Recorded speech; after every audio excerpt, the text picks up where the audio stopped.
Hey, what's up, everybody? Welcome back to the channel. More Dead Man's Hand here as we take a look at yet another one of the new factions, and that is the Family. So this is an interesting one, to be sure. So, at least half the faction has to have pistols as their sole range weapon. We've seen that before. And that's kind of the common go-to for most factions. Now, if they are mounted, one can have a lasso, so that's also becoming more standard fare here. So we got two special rules, which is also fairly standard for most factions here. Zealous is a once per game. Actually, both of them are once per game. So nothing sort of repeating like turn by turn as some factions have it. So we're gonna have to be very careful when we want to employ these. And ideally, learning to choose the right moment, getting a feel for that in the game. It'll take some time, but with Zealous, once per game, after all initiative cards have been revealed, the family may swap any of their characters' revealed cards with each other. So really just a supercharged version of what you can kind of already do if you have the lowest card on the field. So not necessarily huge, but in the right instance, if it looks like your turn might not be that hot with the current sort of lay of the cards, being able to essentially customize your turn and then getting a look at what the opponent has too, and basically making the right choices as to moving certain people up the initiative order and certain ones down, and kind of custom tailoring it to where maybe more of your force can go in a certain order with opportune targets versus the opponents. So we have that. And then also more than kin. Once per game, any member of the family may transfer any hit markers they have onto any other family member or member of the family. This may not be used to take the recipient out of action. So that being said, that's a nice one where like some of your higher level characters, right, that you want to preserve. So ideally like the prophet or the apostle here, maybe even some of the regular members in certain instances can kind of offload some of that damage to nearby members. Ideally you have the right kind next to each other, or I guess that doesn't really specify distance actually. So that's actually pretty powerful. Usually something like that would have to be within like 4 inches, 8 inches or something like that. But this just, essentially across the board. Wonder if they will errata that at some point, because you could definitely hide a character further back, maybe like one of the low ones, and transfer some hits onto like, again, one of the members or even perhaps one of the wives or something like that. So, but speaking of which, we got an interesting assembly of characters here. Rather than the typical 4 that most factions have, we have a 5th one here. But let's jump in at the top with our leader, the Prophet. Just a pistol, normal stats there, although he does have the +1 shoot and +1 hand-to-hand, so that's always cool. Our more elite shooter, the Apostle, right, step down in some of the stats, although has that +2 to shoot for 5 rep. We have to have regular members, and here's where we start getting some variety in weapons. We can go pistol or repeater, so we get some range there. Not the true rifle, but it's still a repeater. And here we can actually get a shotgun for one of them, which is pretty cool at the normal level there. 2-pointer, and more importantly, 4 hit points. And then the low-level guys for this faction, the 1-pointers, are the converts, up to 4 of them. Again, pistols, but half could have repeaters as well. They do have them built in -1, so some options there. You could take the repeater, do an aim, kind of get back to even shots there, and then take your shots, maybe a second one too, and plink away. On the other hand, getting up close with pistols and just cheap guys, right, and just hope to get into point blank and maybe even do an occasional aim just to get some decent shots with the cheap guys. And if they die, oh well, right? But our extra character here are the wives. So pistol is the default one here. They could, up to half of them could have shotguns, which is pretty cool. Another 2-point character, actually more hits than the converts, and slightly better morale as well. And no buffs, but no penalties on shooting in hand-to-hand. But a cheap way to also get more shotguns into the list. Now, any roster which contains the Prophet, Apostle, or any number of members must choose at least one wife, and may choose up to 2 wives per aforementioned character. So it's just an interesting gimmick that they have, pretty thematic, but lets us have multiple additional characters here. and again gives us more variety. And essentially, the more wives we take, the more potential shotguns we can kind of pack into the list, right? Because the only other shotgun list could be the one member up above, and that really is another wrinkle to the faction, depending on how we slice the points, right? Maybe we don't take the apostle just to save on some points. We get some more members in there and just try to then jam in as many wives as possible and load up on shotguns then. So potentially a scary faction in the sense that you're dealing with the regular guys, but the wives slowly work their way up to support their men and start blasting away with shotguns. So you could probably see in certain instances like maybe 2 or even 3 characters rolling up on you with just multiple shotguns. And realistically, even if the dice are maybe not so hot for you, staring down like potentially like 2 or 3 characters pulling double barrel on you is pretty nasty. Or on the other hand, 6 single barrels in a turn, that's all those +4s and stuff to hit. That can get pretty scary, and just a lot of essentially spray and pray with the shotguns, but really and kind of thematically there, I guess, with the family too. But the spray and pray part, but yeah, that could lead to some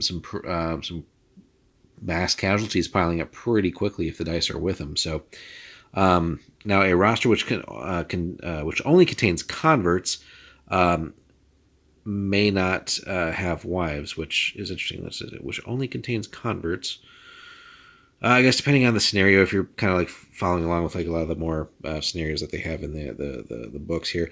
But when we're thinking of this, we're thinking more like heads up play, more like a competitive match. But yeah, so realistically, you more or less have to have the prophet most of the time. But I guess in a special scenario, you wouldn't have any of the wives. But anyway, enough on that. Let's take a look at their cards and see what other crazy things these guys get up to. So the Lord works in mysterious ways at the Jack spot here. Play after one of your characters finishes its activation, the character can take an immediate additional recover action. So that's pretty cool. So essentially just an extra action, right? And in a game like this where actions are sort of resource as far as what we get to do, if we can get multiple extra actions over the course of a game in different ways, usually that leads to good things. And in this case, hey, we get an extra heal action, basically. So keeping our guys in the fight longer. So that's a fun one. Moving on. In the beginning, there was blood. Okay. So play when one of your characters performs recover actions that removes 2 or more under fire markers. Place one of the markers on an enemy within 10 centimeters or 4 inches of the recovering character. This can't be used to take the enemy character out of action, which, yeah, that'd be pretty nasty, but still a pretty potent ability. Basically, it's another healing-related card. You're going to have to spend 2 of your 3 actions healing, but then you can apply one of those onto the enemy. But that could be one where you're going to like heal, and then, hey, we're going to shoot that enemy character, but we're going to play that card, put the damage on, and then maybe our final shot is what takes the other character out. But certainly is a way to affect their turn, right? With piling on the damage could make them rethink their actions if they want to activate as well. So good stuff there. The word of the Lord. So play this card at any time on one of your characters. Any enemy characters within 10 centimeters or 4 inches again of this character immediately take a nerve test. Normal modifiers apply. If they fail, they receive an under fire marker, and this one can take them out of action. So a lot of like religiously themed cards here for these guys, which makes sense, of course. But this one, you're probably not going to catch a like a leader out of leader failing their test or something like that. Hilarious if it would happen though. But basically, yep, the enemy takes an extra damage on this one, and unlike the previous card, this one could take them out of action. So not the scariest thing, but certainly got to respect that will happen at some point. And just another thing to then keep, if you're playing against these guys and you've got someone that's basically on death's door here with 1 damage left, and you don't see the king out for initiative, you gotta suspect they might try and pull this on you. So hopefully you have a king to counter with. But yeah, and again, first you got to fail the leadership check, right? Or the nerve test. So not always going to happen. Like again, on your leaders, right? It's typically a 2-up. So, but that one will come up every once in a while and maybe cause that last damage, or just just extra damage again, right? It's damage off of a card, which always pretty nasty. And then finally, at the ace, Ambition resides in your heart, fed by the sin of pride. So that's pretty wordy. Play when an opposing character is about to take a recover action. This action is canceled. An additional marker is added to the character. This may take the character out of action. Further actions are dealt with in the normal way. Jeez. So everything with this group here is about like either healing your own guys or then transferring damage onto the opponent. This one, we're preventing them from healing themselves. And then, in fact, yeah, so it's canceled. Then we just add another damage to them, which in this case also could take them out of action. This is probably their most nasty card, right? We're messing with the opponent's turn, and then we're actually just going to give them a damage, right? Again, all the aforementioned things with King apply. If you don't see the ace out for initiative, you gotta respect this is out there, and that this could happen at some point. There's no like range on this, right? It just says, hey, when one of your guys is going to try and heal, boom, we're going to slap this card on you, and you're going to take an extra damage, and this one could, again, take you out. So again, you got to be careful with playing against these guys then.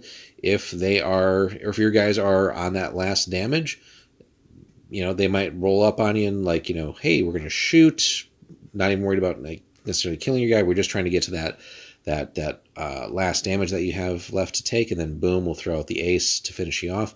And this doesn't care about what kind of character you have, so they could take out your leader, your elite guy, or whatever with this. So all in all, pretty nasty stuff here. The family can definitely bring a lot of nasty things to bear.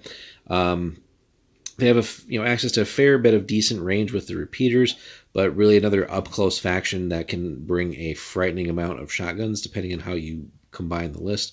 So if they can get up close to you, they're going to start blasting away with that, cause damage on you, if not kills, and then they're going to heal up, right? Because if they're getting close, they're going to take some damage on their own. So you can heal up plenty of ways, but then they can also have multiple ways of transferring additional damage onto you, which is pretty scary, right? A lot of the shotgun hits will probably be like, damage plus the leadership test or the nerf test, maybe cause that second damage. Boom, out of nowhere, card hits you another damage. And that stuff's just going to pile up pretty dang quick, right? They could add some of these cards to put that extra damage on you. Hey, another character rolls up with a shotgun, boom, gets that final hit or something, and it's lights out. So all in all, a fun faction. We got to get these guys built up and painted at some point too, and bring them to you in a battle. But we'll have an unboxing here in the near future. Thanks so much for watching, guys. Let us know if you have tried out the family. How have you built them so far? Have you focused on a little bit of everything? Have you played more with the adding the wives here? How have you felt the cards worked? Or if you played against these guys, how has that worked for you? Hit us up in the comments, guys. Like and subscribe, and we'll see you in the next one.